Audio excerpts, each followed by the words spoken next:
Welcome aboard the Workplace Whiz, your audio gateway to the modern workplace. We designed this podcast as the place to discuss strategies, best practices, and share industry insights with expert guests. This program is brought to you by Yarums, the workplace experience platform empowering sustainable companies. I'm Cosmin Patlageanu, marketing professional and published author. And today we're discussing AI in the workplace, the good, the bad, and the ugly. With me, I have Tom Winter, SAS founder with a strong background in marketing and sales. Currently, he is focusing on a new tool which is called SEO Wind, which obviously utilizes AI tech to help create SEO optimized content. Welcome, Tom. Hi, Cosmin. Really excited to be here. Really good to have you. So, the latest pink, cool, nice elephant in the room is AI. Everybody's talking about it. AI is everywhere. It's on your phone. It's on. Basically, everything's got to have some sort of AI in it, right? So, how did it change the way you and your team, your colleagues, your partners work and collaborate overall? To be honest, as you mentioned, if you haven't heard about AI, you probably were hidden somewhere in the shed, for the last couple of months. So probably everybody already knows that it's a new technology coming in that we will all have to learn how to work and cooperate with. So from my side, it's changed a lot because it helped me with a lot of decision making, and it became part of our team. Basically, I treat it not as a tool anymore. I treat it as a part of our team, and every teammate that we have uses it on a daily basis to exchange make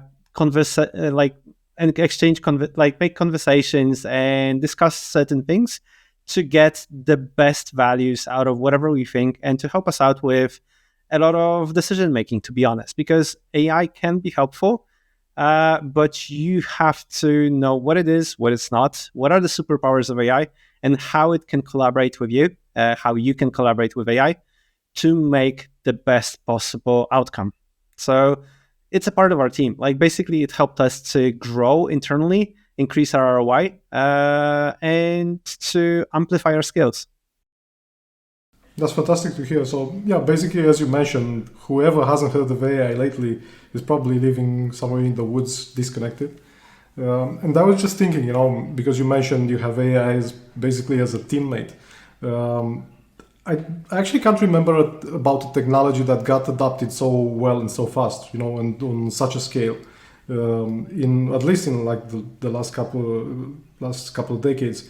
But speaking of technology and how people embrace it in their daily workflows, it kind of reminded me of one of my favorite musicians, Miles Davis. And back in the day, for me, he's the best jazz musician ever. Electronic instruments were picking up and effects and so on and so forth. And they were playing jazz, and one day he kind of gathered the band around him and said, listen, unless we figure out a way to include these instruments in the way we play, in the music that we play, we're going to be left behind. And he said, I don't care how you do it, but you start playing those instruments and figure out a way, make room for them in your practice, in your performances and so on. Eventually he became one of the fathers of bebop, which eventually turned into hip hop and stuff. So not going into that, but is it something as a management position, is it something that people should adopt, figure out a way to include it in your workflows, or stay away from it? Yeah, basically, which one do you think is best? I think without the doubt, we can remember that internet was created in 1969, but to be honest, it actually started to be useful in 90s, I would say. But if you ask the same question, right now, do you actually need to adopt internet into your daily work? Without a doubt, if you're looking for an employee that doesn't know how to use internet, you say I don't have a job for you. So I think it's quite similar with AI. AI is a huge invention that will help out with the whole process of decision making, with creation of things and analyzing data and so forth. That will become a part of our natural life. It's not a question if, it's rather a question how fast. And I think it will be like really, really fast, but it doesn't mean that every single person will know that they're using AI, because like ChatGPT is one thing. Like when we're talking AI, like let's be honest, like we all think of ChatGPT as the AI that we know of. Like ChatGPT is just the front end to AI that we see, and there are huge limitations of what it can do, because like it's a simple chat. Like you ask a question and then you respond, but AI is far more than that because it's based on large language models, and large language models are used to evaluate language, like as it's like stated in their name, and it helps to analyze huge amounts of data that are shown to AI as a language, which helps to make like decision making much faster, because AI can, for example, read 100 of pages like within a couple of seconds. When we humans, we're not able to do that. Like I'll be honest. So there will be plenty of tools or like ways of implementing AI that we will not even know that we're using it. So let's say with medicine, like there will be like when there is an X-ray, like probably there will be already an answer. Instead of like looking at the image, there will be an answer, broken bone or not, like easy as that. So like, will we know that AI spit it out? Probably at some point no, like because it's a technology underneath that will give this answer, but we will definitely implement it in all sorts of ways in our life. It will not be just rewriting some paragraph. It will be analyzing huge amounts of data, and we can also already see like a lot of companies are using it on daily basis, but the employees of these companies have no clue that the AI is underneath. So you mentioned decision making a lot. So can you give us like an example of in your working life, your day to day life, how are you using it actually? In your decision making process, where did you find the room for it? Because for some, as you mentioned, it would be used to rewrite a paragraph. For some, it would be used to generate some images for, I don't know, for socials, for instance. How do you use it in So your flows? basically, like I try to mimic using AI. I'm trying to mimic exactly the process that I normally use as a human. So like my field is content writing. So this is what my tool does. Like, but to nail the search intent, and because I have a tool that focuses on writing articles that are done in the proper way from SEO perspective. Their goal is to bring organic traffic, but like to make a decision what exactly will bring organic traffic, I need to nail the search intent that Google knows. Like from my perspective, I gather a lot of data from Google to be able to make a decision, what should I write about to answer the most probable questions from my audience. So to do that, like I'm trying to gather as much data about this specific query or an article that I'm writing, and feeding it to AI, like in a large scale, asking it to help me out to make decisions based on the feed that I'm giving it. But like the more I feed it with data, the more helpful it is from AI perspective to make decisions that are not some guesswork or mind reading, but actually based on data. So like from my perspective, I'm turning things that would take me 2 hours into 5 minutes, because like when I'm feeding this data, AI can help me out with making proper decisions in certain fields. So this is how it looks like from my perspective. But definitely I can see a lot of ways of using it on the market to simplify a lot of tasks that are currently very repetitive. So anything that is very repetitive can can actually be streamlined with AI. So I was just thinking that we might be a little biased, because we work in this particular area, and obviously we work with technology a lot, coming from technology companies and so on. But I'm glad you gave that example, with the medical field, right? Because it can be actually integrated in a lot of things. truth be told, many probably kind of say, AI is ChatGPT because it is like super popular, right? And people kind of interacted with it one way or another. It's been all over the news, uh, even out of curiosity, and I'm sure that they've played with it at least once. But what you mentioned earlier, that you feed large amount of data into it, and then it helps you boil down some interesting things. It kind of took me into the same direction with the bias.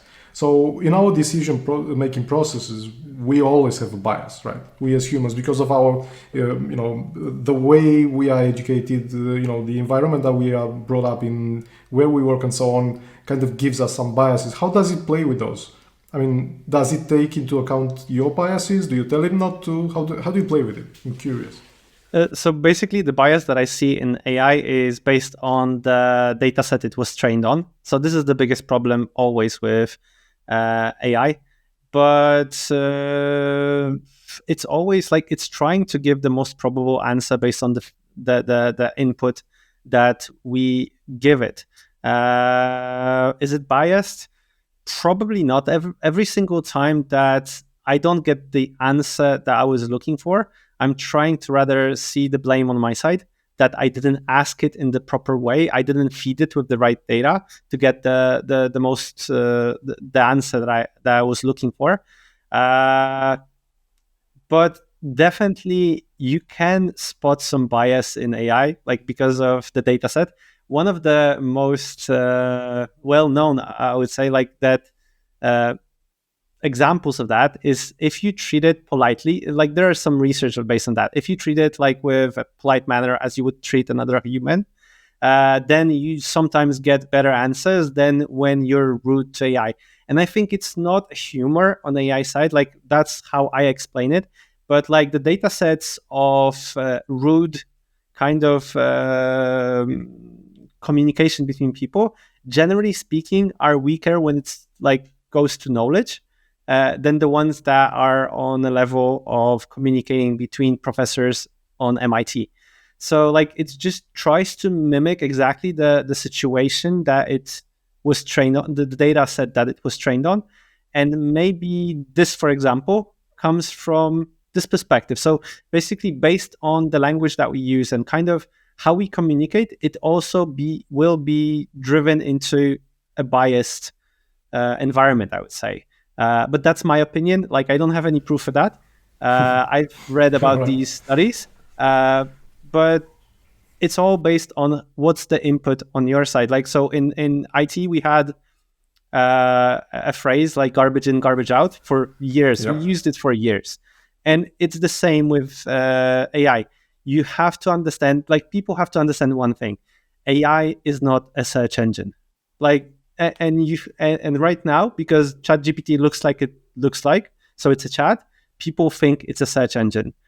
It's not. Like it's a tool to analyze data, analyze language, and it's far better with that. So if you feed it with the language, then like the data, the input, you will get far better results as the output. I'll give you in my opinion, I will give you the most groundbreaking thing that is about AI. Like, what's the difference? What it bring actually to the table? It made possible to make decisions, but without defining exactly the tasks. So for example, if I'm like working in finance and I'm looking for financial discrepancies, like a few years back, I would have a huge Excel sheet, like with all the data about like finance, and I would have to find all the edge cases, possible edge cases. I would have to define the edge cases, how to find financial discrepancies. If this data set is like extremely big, I'll have to find actual rules. So this is how I would find financial discrepancies. And right now, using AI, you don't have to do it from scratch. It doesn't mean that you don't have to define the task.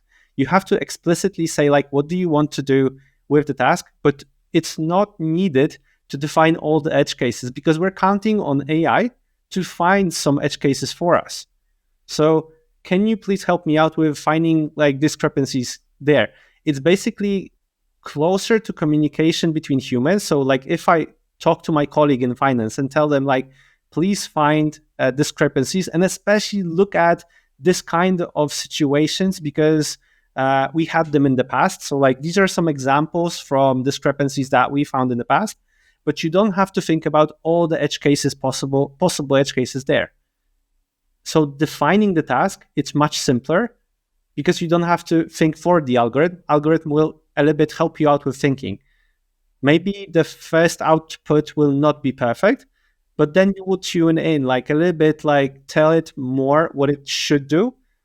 And the output will be much better, much faster without defining so many edge cases on the beginning. So normally, in this particular case, would it have been somebody tasked to find those discrepancies? So it was like a human, like you had somebody in the financial department, right? And Yes. they would be the controlling people and saying, okay, so search for this. Now at some point, I had this very good friend, and he used to work in a bank, and he was actually one of the first to use RPA, but robotic process automation, but like in a very incipient way. He was good with computers and knew a little bit of programming, and as he always says, he was a bit lazy, so he doesn't want to do the repetitive work. So he wrote like a little script running in Excel, and that did a lot of footwork for him. And obviously, his boss found out about that. He said that this is fantastic. Let's replicate this on a like company-wide level. And then, kind of at the same time, RPA companies grew, and UiPath appeared and gained a lot of traction. And there was a conversation back at that time, saying that they're going to replace some of the jobs. Obviously, RPA doesn't replace jobs, But how about AI? Because there is this, scare that some of the jobs will go away because AI is going to take over. What's your take on that? So my take on that is close to what NVIDIA CEO said, like that that AI will not take the jobs, but people that use AI will. It's close to what we started with. Like if you ask anybody that, like, do you know how to use internet today? Like it's kind of a thing that you have to do. And have to know how to do it. I think it will be a skill, some kind of a skill, at least to understand more or less how it works, because you will not use on daily basis ChatGPT. It will be used inside your job. But I think there will be more new jobs coming, and definitely rate on investment like our productivity will grow significantly. And of course, there might be situations where big companies will cut costs. I'm not saying it's not happening already, but I believe that there will be plenty of ways for the companies to grow in the fields that they weren't able to grow earlier. So with all new technologies that were created so far in the human society for the last couple of thousand years, it always helped to grow new jobs, but we need to adapt. Like it's not that without adoption we will be able to have a job. Like so, if somebody thinks that AI is going away, or it's just like something small that is there, that's a bit naive, I would say. It's staying with us. It will become part of our daily job. And we need to adapt. And most of the jobs that are repetitive will probably have to change a bit. We will have to find new values that we aim for, new things to do. But there's plenty of space, I believe, to find work, like, and how to work inside the company. Yeah, absolutely. So when ChatGPT started getting popular, there was this friend of mine saying, what's this thing? I got my own skills and I'm really good at that. How could ever some computer program be good? What I'm doing, copywriting being. And I was like, but it might help you. It might come up with ideas, or it might edit yours. Or say, what do you mean the computer editing my copywriting? Because I'm like super skilled. And fast forward like 6 months later, it says, it's in my workflow. It's in my workflow now. right? So I kind of found a way to integrate it. It works so smoothly. I'm like super happy. So sometimes, I used to just stare at the blank screen, waiting for my creativity to hit, and then starting from there, I started working and working and working, and so now it's like much faster because I just feed him some thoughts, saying, this is what I'm considering, this is what I'm working on, and it kind of learned the way he thinks to some extent. So whenever comes up with something, it's pretty close to what he would have been expecting it to. And somehow it kind of takes me back to the example with the musicians, right? So they are still playing. One of the bass player that was with in one of his bands is one of the most famous today. So he's obviously playing the electric bass guitar. So they did adapt, and then they did adopt these instruments, and then all the technology surrounding it and everything else. But I do understand why the scare, because when automobiles became popular, then obviously being a horse and carriage rider, whatever they were used to be called, that kind of went away as a job, right? But I do believe those people found something else to do. I'm always in favor of people not doing the repetitive stuff. I think there is much more value in human nature than doing the same operation over and over again, being it in Excel file or whatever, database cleaning, that sort of click enter thing. And I do believe that if AI can do that for us, with let's say the same level of precision, I do think it's better with the AI, but just let's keep it like that for the sake of the conversation. Then probably people can focus on other things. Now, what I'm thinking in terms of what's coming next is like people need to learn about other stuff. So suddenly half of their job being doing the repetitive stuff and AI being trained to do so. What would people do with their time? Is there a way AI can help you in your learning and development? Like looking at, I'll give you an example of learning and development for sure. There will be so many other ways of learning. I have two girls, two kids. They're 7 and 8, and I'm very excited about what Khan's Academy is doing. They implement AI because there were studies in the previous century that said that if you give every single kid a lecture that individually teaches them, the amount of things that you can learn skyrockets.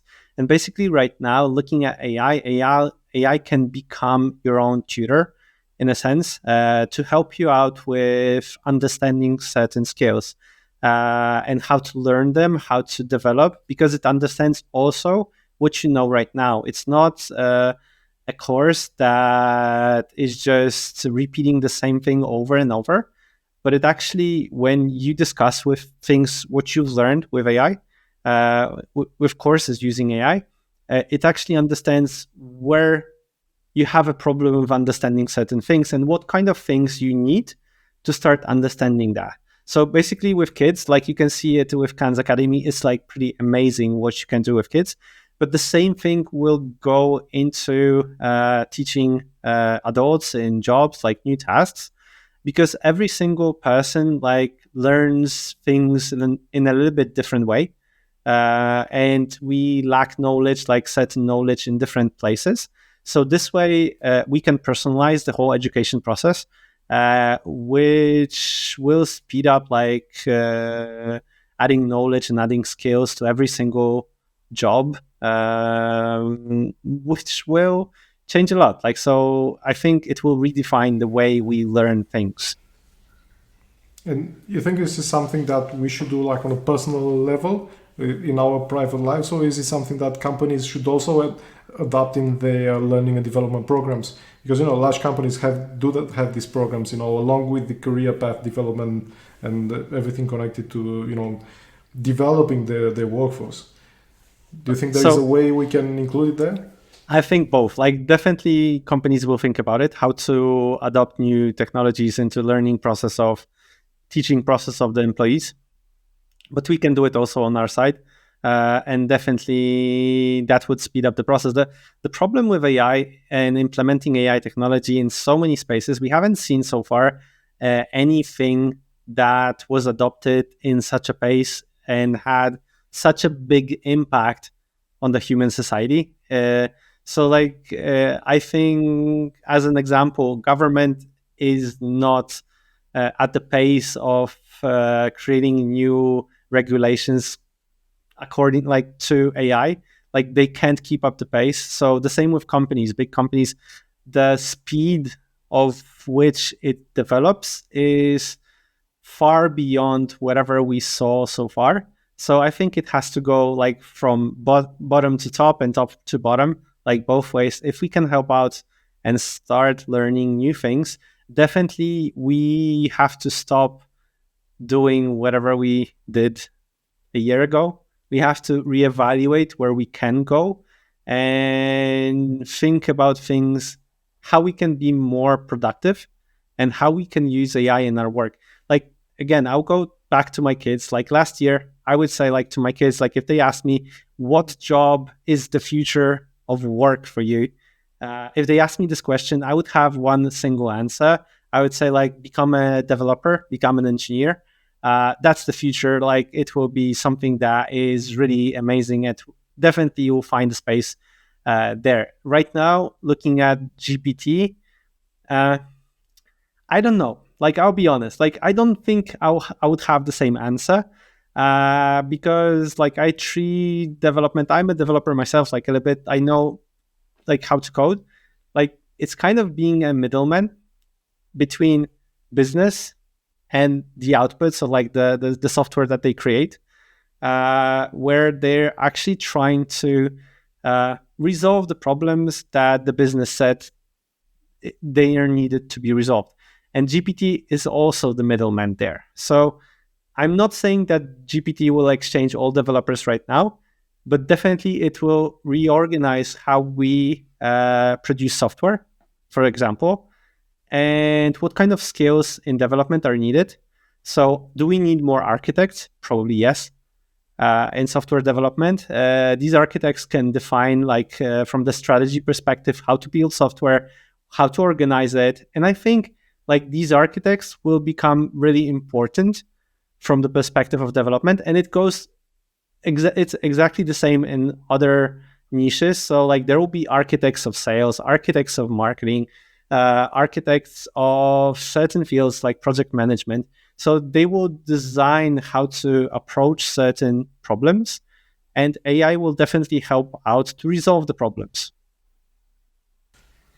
Basically, to some extent, we have the same situation in like the departments as we have them right now. So you have a head of who oftentimes comes with the strategy, but doesn't go into the actual creation or development of the product strategy. I don't know. Campaign and so on. It comes with a big idea, right? And then it's down to the team to make it happen in a way, right? And then it kind of divides again into the technical part, the creative part, and then it divides again because you need to buy the media and then serve the ads and so on and so forth. And I was just thinking, preparing for this discussion about which would be the jobs that would become redundant once AI gets very proficient. And I think, the online ads, for instance, so the digital advertising would be such an area, because it will be eventually an algorithm talking to an algorithm on a set of rules, working towards a set of results which are expected, right? And them speaking the same language probably should be easier there. I don't imagine it's like much fun as a job itself, do this all day, every day. Tweaking some numbers, very fine adjustments and tunings and so on. But since your startup is about SEO and you are employing AI in your product, so it kind of helps you there. How about the SEO jobs? I mean, are they in any danger, you think? So definitely, like there's plenty of places that I can see the jobs are in danger. So like, let's go with content writers. As an example, like in my opinion, all content writers like should change into becoming editors, managing a team of AI writers. That's like how I see it. Like, because the research part, if we feed AI like with research and writing the main piece of content for most things, like especially in SEO. In SEO, like it's binary, like it's far better than I am. Like I'm not able to compete with AI because like I don't have the speed of reading and evaluating such huge amounts of data. So like I gave up like there. Like to be honest, like I can't compete with AI. But definitely we have plenty of things to add. Like we have something, a term that we use all the time, like cyborg method, and I believe it can be applied to any niche possible. So we have to understand that AI has superpowers, humans have superpowers, and the combination of us two is actually 1 + 1 = more than 2. We can help with decision making. We can help with giving additional experience into any task that we're doing. We can show our opinions. AI bases their opinions on the data that it was trained on, but we can have so much into putting additional thoughts inside whatever AI brings us, because we speak to customers. We know what are the situations with customers because we've seen them. We talked with our CEO, with like the whole management, so we know what are the goals of the company. AI doesn't have this knowledge at the moment. We can add additional value into that. And you've mentioned also about ads and like simplifying the whole ads process. It's already being done. Like right now, if you go to Google Ads, there's a tool called PMax that they're actually using all the time in Google, which basically automates 80% of things that were there 2 years ago. So like when you're creating Google Ads, it's already like 5 times easier to do. And there's like 5 times less things to do in Google Ads than it used to 2 years ago. And I think it will be just the same with Facebook, with all kinds of ads. There will be basically people that will approve or decline or like specify the niche, like connected to the strategy that we want. But it will be much, much simpler to do than it is right now. Absolutely. But putting things in perspective, it's kind of obvious that each and every one of us will employ it in our workflows at any at a given point in time. But there is a learning curve, right? So what's your recommendation for people just starting out, right? So figuring there is a way, or hearing that somebody does it in their field, that they're using, I don't know, let's take some of the generative AI, right? How do they learn how to use it properly and effectively, efficiently? So basically, where should they go first? Yeah, like that is super simple. Like ChatGPT is the thing that is accessible. You don't have to pay additional money. Just go there and start trying what you can do. I know that at first it will be super simple things like rewriting stuff and like rewriting email that I want to send to my boss, or like really, really simple things. But it's about, in my opinion, it's just about understanding how it works, because most of us will not be the ones that developing how to implement AI into whatever we do.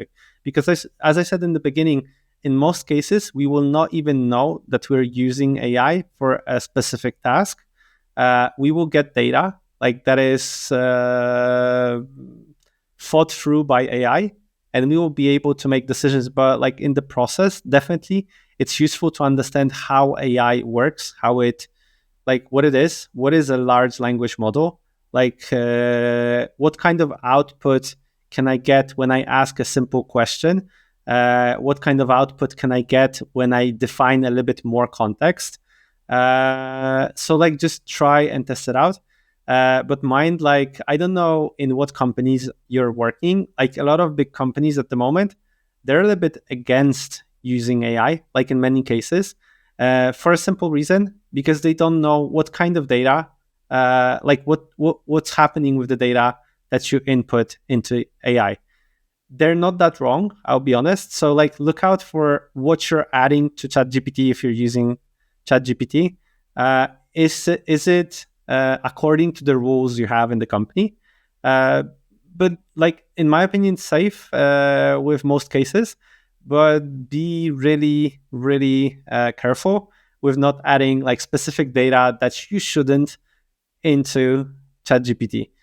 But that will also change because right now there are new models because ChatGPT is based on OpenAI technology, which is in the cloud, and it's basically accessible from OpenAI's perspective.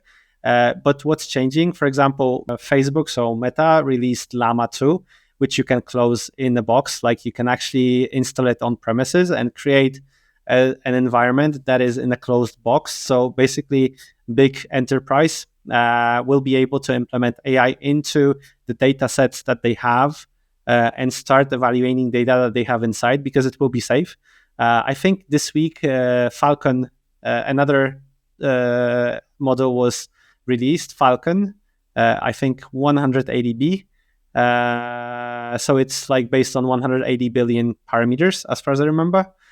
It's another one which works similar to GPT 3.5. It's a little bit above GPT 0.5. Right now, we're at the stage of GPT 4. To be honest, it's really amazing how it works. But again, it will be you'll be able to close it on premises in your company and start using it with your own data. So like all legal stuff starts to be possible to like edit, like go through things that you couldn't put into ChatGPT, and you probably couldn't use API of GPT because you didn't know what will happen with the data. And it was like for big companies, that's a big change. So I think a lot of things will change in enterprise because we can close these models in a box. That's, I think, fantastic news. And it kind of reminded me of a piece of news that I read some time ago, and it was about this developer working in an outsourcing company. And at some point in time, people from IT discovered that there was this connection with the China IP, and that was recurring, and started investigating, and they found out that this guy actually outsourced his own job, or part of it at least, to a guy from China, right? And obviously they fired him and said, invoked, of course, security breaches and everything else. But, if you boil it down, there was an outsourcing company and their employee outsourced his job eventually, which was kind of fun as a news itself. But now that I'm thinking, I do sometimes outsource part of my job to ChatGPT, right? Or to other models for that matter. I think it's good that we can start looking at these models from a more serious perspective in terms of enterprise, because we know it's so difficult to actually implement some new things because of all the security requirements, which are there for a good reason. And now I'm thinking, once I get my own pet model, let's say, can I train it in such a way that it kind of sounds like me and behaves like me eventually? It's a little bit of sci-fi, but what do you think? Probably. I think probably. Like AI is kind of like a human, and that's scary, and that's like the biggest value of it.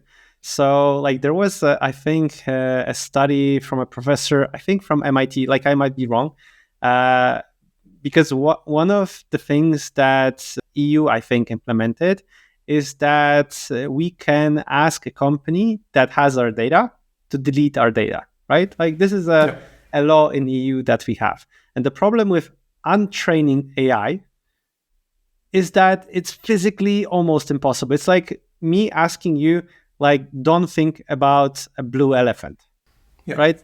Like you will think about it, like, and you can't like take it out of your head. Like that's basically impossible. So it's like you can't untrain a human. because I don't know how to do it. Like, to be honest, like I don't know how to ask people to forget a specific thing that they saw.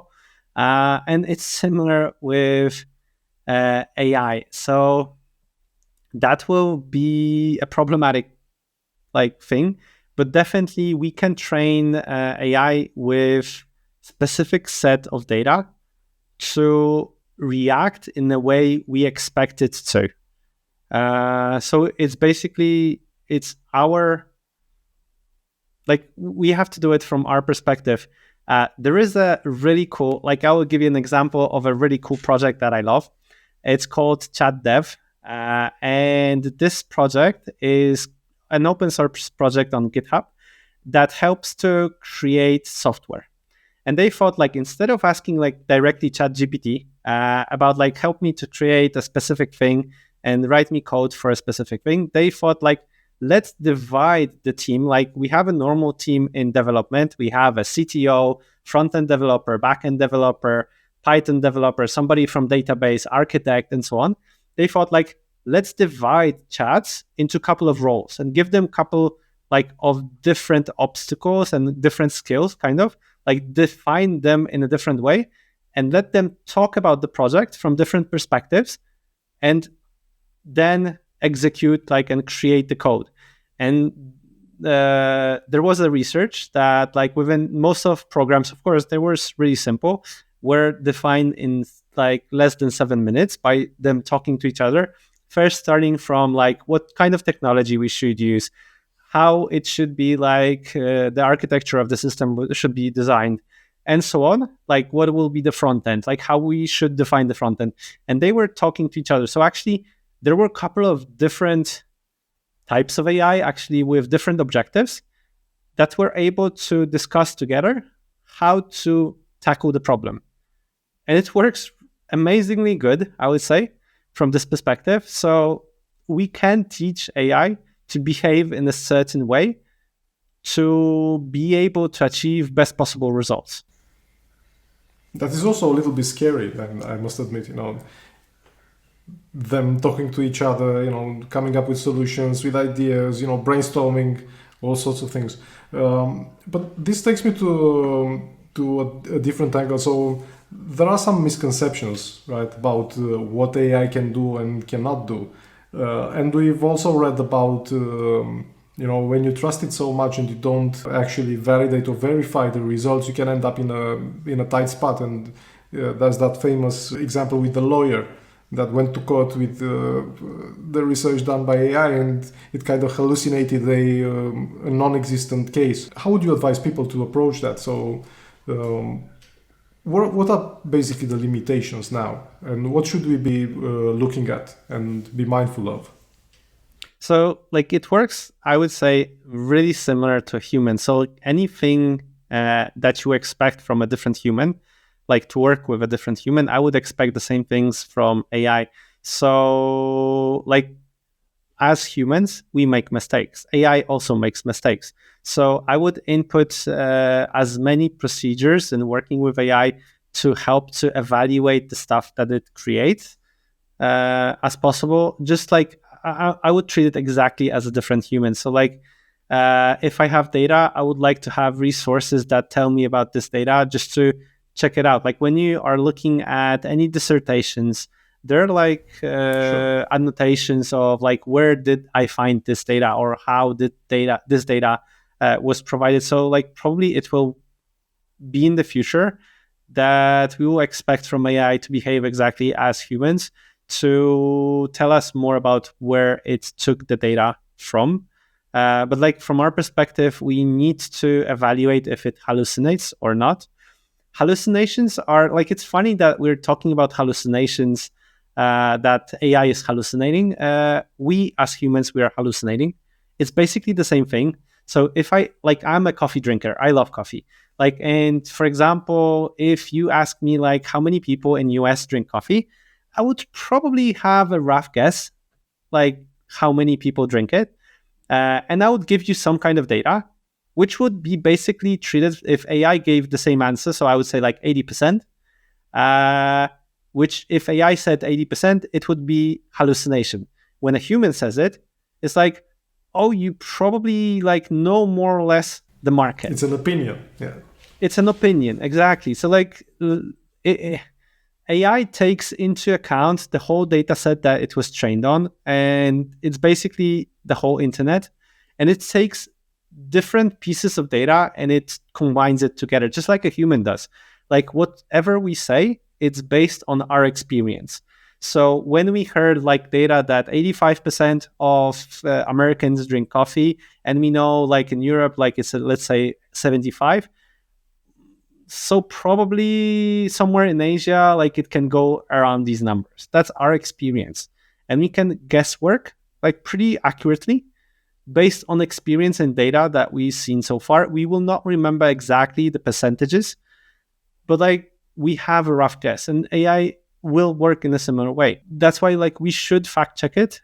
We should check if, for example, a specific case exists. But I believe if we would have an intern in a legal department, I would say I would also check if this person didn't make up like some stuff that they brought me. Yeah, but it's there is a slight difference in a way. So when thinking about paralegal or an intern, I would trust him, to do the research based on some of of the parameters that we've discussed, and we have some rules, right? You cannot come up with stuff. You cannot invent, right?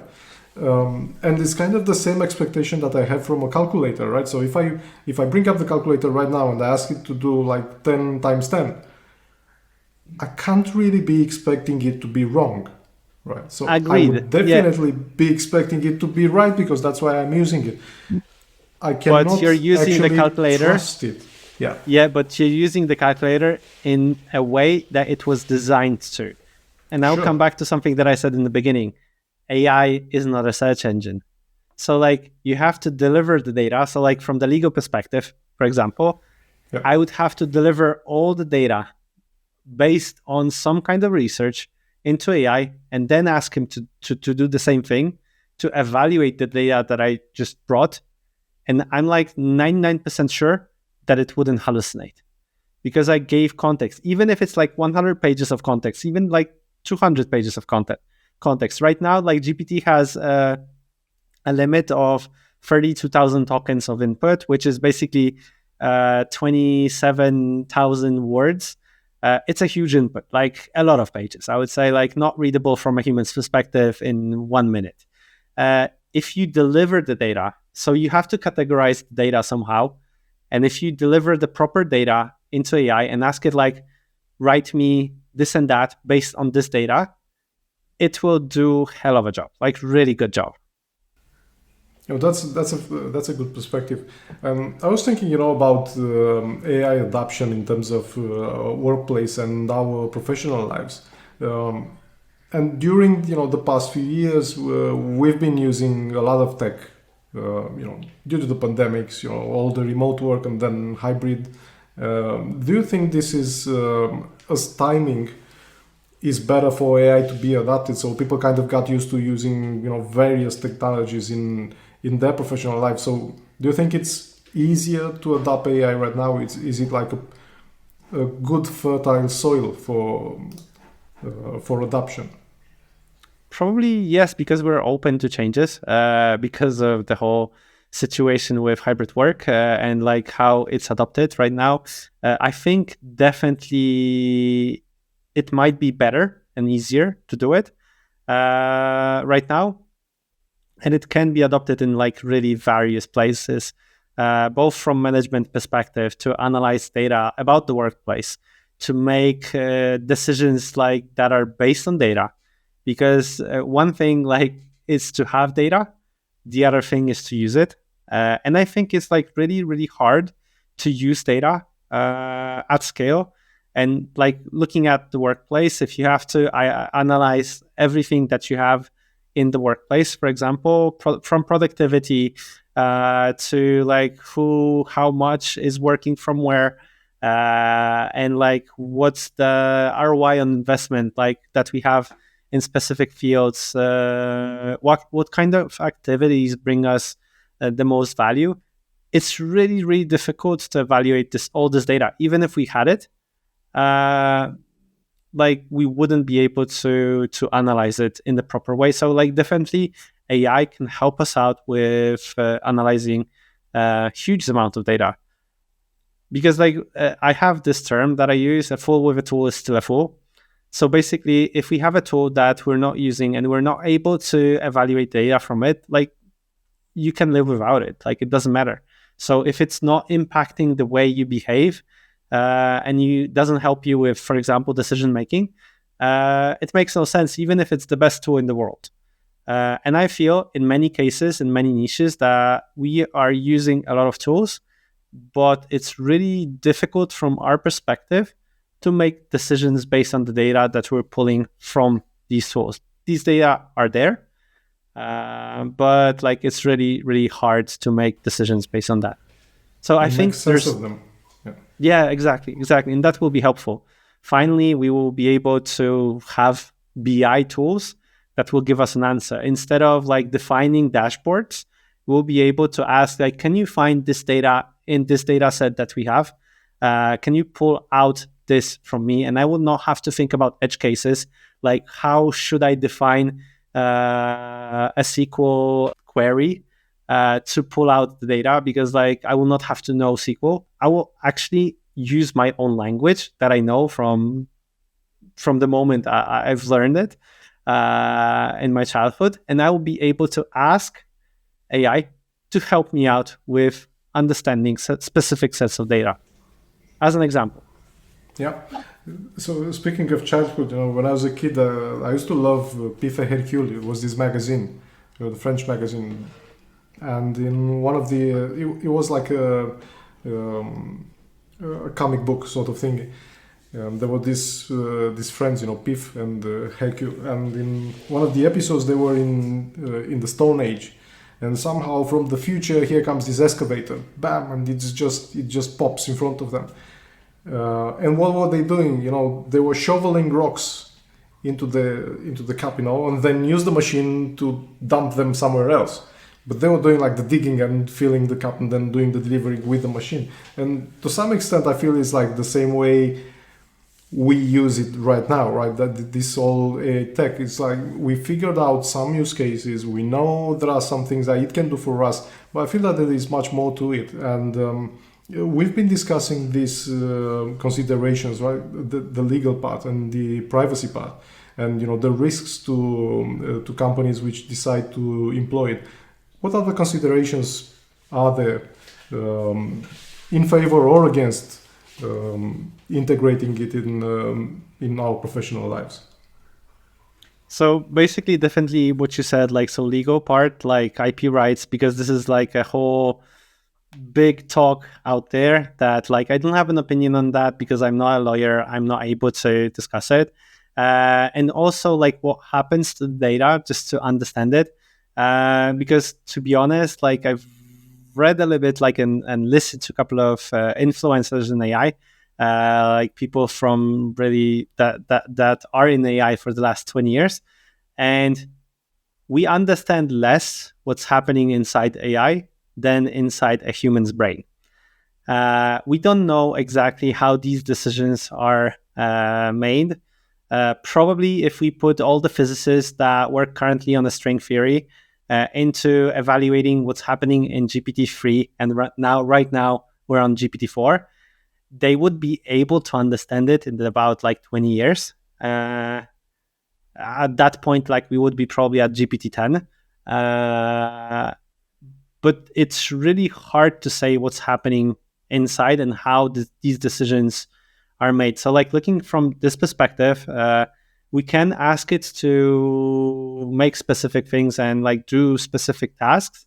But like looking at the data perspective, I would rather, like from enterprise perspective, I would rather try to close it in the box, because like I would like to have it under control to understand what's happening to my data, or at least if I don't understand it, I know where it is.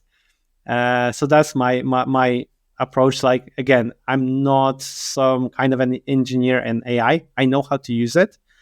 But like, this is certainly a thing that I would look at. But at the moment, as I mentioned, like there are some models like Llama 2 or Falcon that you can close on premises inside like a server. So definitely this. I don't know what else. Like, to be honest, we are in the beginning of the whole road. We don't know what it can do yet. I think there will be a lot of trial and error just to understand how we can implement it. And I wouldn't be just afraid. Like, there will be a lot of errors, but it's good to try just to see what we can do, what we can't do. And this is how absolutely. I see it.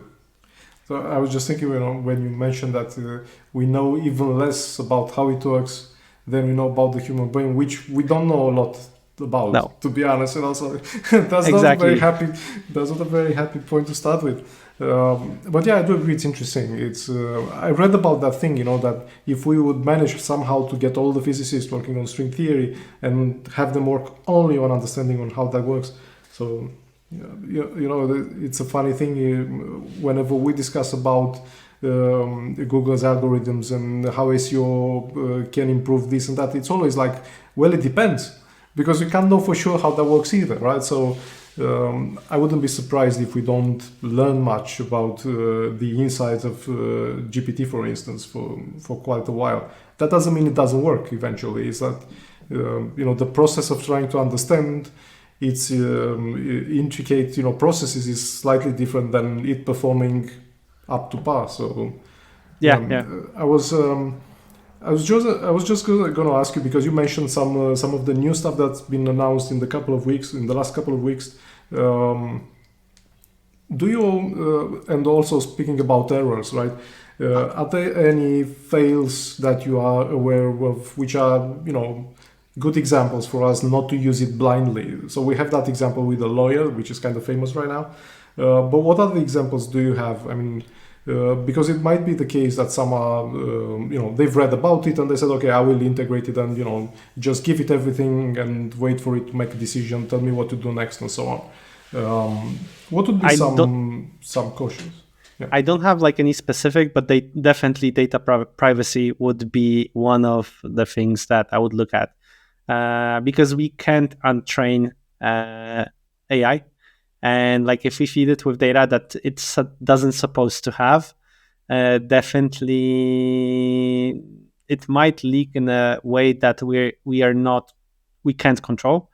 I'm not saying it will go somewhere else and it will leak your data to your competitors, like not in this way, but it will be probably used in the data set that it's trained on in some way, and it will influence it.